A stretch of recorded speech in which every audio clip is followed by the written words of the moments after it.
نوح علیہ السلام د الله د پاره خپل زوی پرېښی دی. ابراهیم علیہ السلام د هغه رب د پاره خپل پلار پرېښی دی.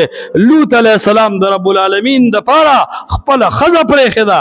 اے خلقو، محمد رسول الله صلی الله علیه وسلم د الله د دین د پاره خپل مکه پرېښې وه که نه وه پرېښې؟ خپل ابو طالب پرېښې و که نه و پرېښې؟ خپل خاندان خپل قوم او قبیله پرېښې و که نه و پرېښې؟ عبدالله ابن سلام خپل خاندان پرېښې و که نه و پرېښې؟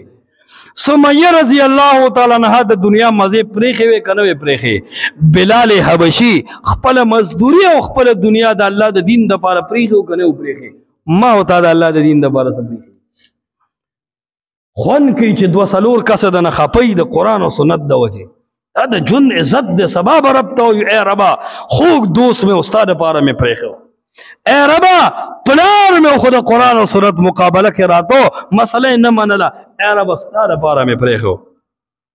توحید ہوتا یہ ہے کہ خدا حشر میں کہہ دے یہ بندہ دو عالم سے خفا میرے لیے تھے.